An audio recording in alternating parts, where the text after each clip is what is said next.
Hello folks, welcome to a new video. This week's video is me installing 8 internal doors, and I had a hell of a lot of problems with the logistics. Never really touch on the logistics. I have to, while I'm working, organise the ordering of materials for next week's jobs, etc. So I tried to get these doors on click and collects from B&Q. Customer requested fully painted, fully finished 6-panel doors, and they're not a bad little product.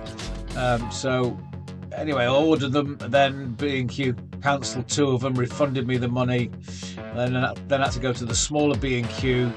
Didn't have them in stock, so I had to get those over 2 episodes. And then I had issues with the jig-tack handles. The delivery was hidden behind my wheelie bin. I never saw it until I had an interaction with the helpline about 10 o'clock at night the night before. Anyway, we got there in the end, so here's the video.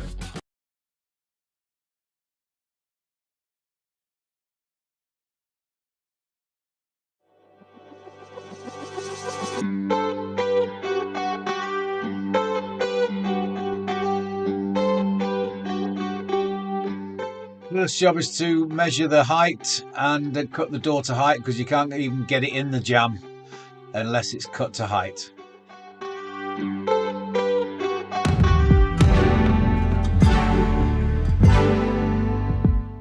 Place the door in the jamb and then have a look at the what needs to come off. Some door cases are sloping, so just clock how much is going to come off, and then stick it back on your trestles.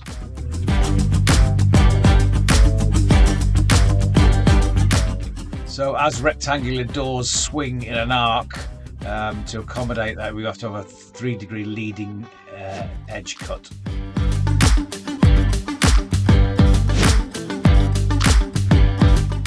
Next job is to fix the hinges in place. We're using the same sized hinges, so they're already mortised out.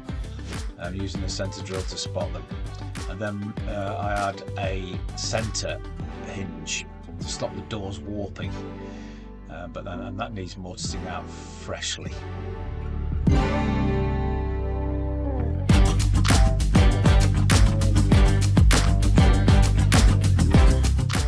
Mortising out the hinge, fix the hinge in place, and outline it with a Stanley blade, cutting as deep as you can, being very careful.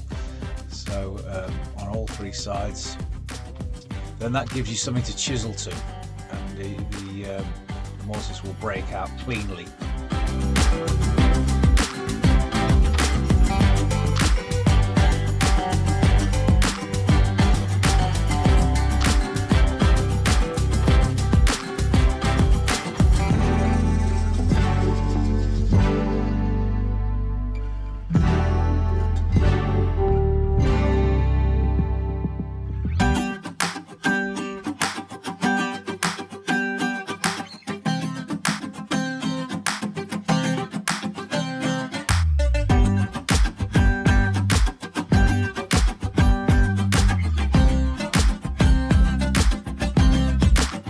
This is the critical part of the job. We have to mortise out the hinges in the door, which have to line up with the hinges that have been installed in the jamb.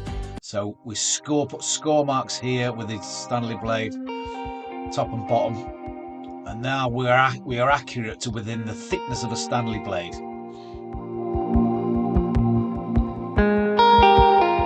Having put the hinge onto the door and lined the hinge up with the marks that we've made, we can now spot the hinges and mortise the 3 hinges into the door. And while I'm straddling these doors, I'm very much made aware of what a very short inside leg measurement I've got. TMI!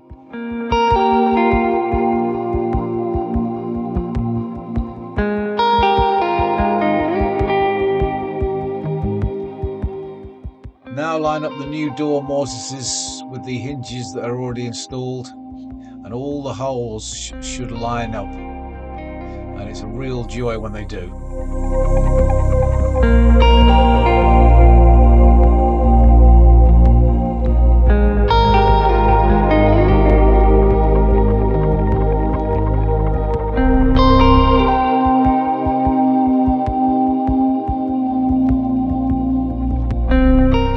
And now to installing the handles, the mighty Jig Tech kit. This turns half an hour of chiseling and drilling in the standard way into a 5-minute job. The drill guides and the supplied hole saws. It's a dream come true.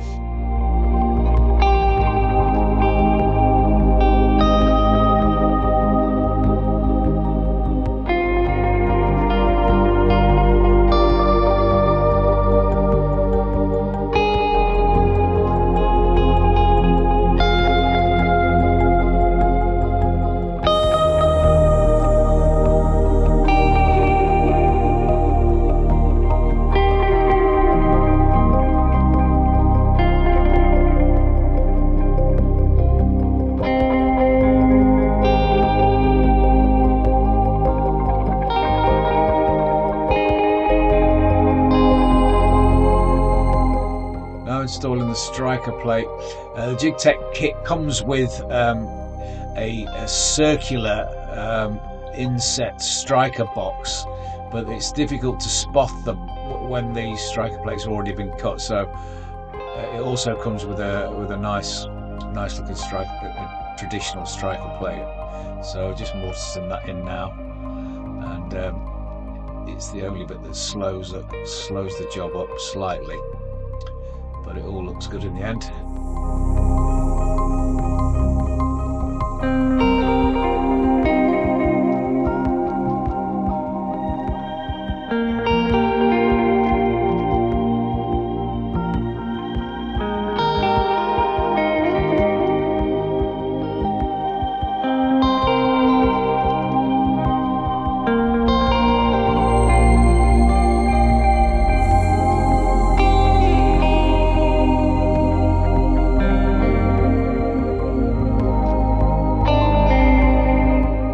This is the final job, the rest of the doors. Lovely, handsome doors, brightening up the place, replacing the old brown ones. So handsome doors and handsome handles, and I'm very proud to fit this sort of quality product.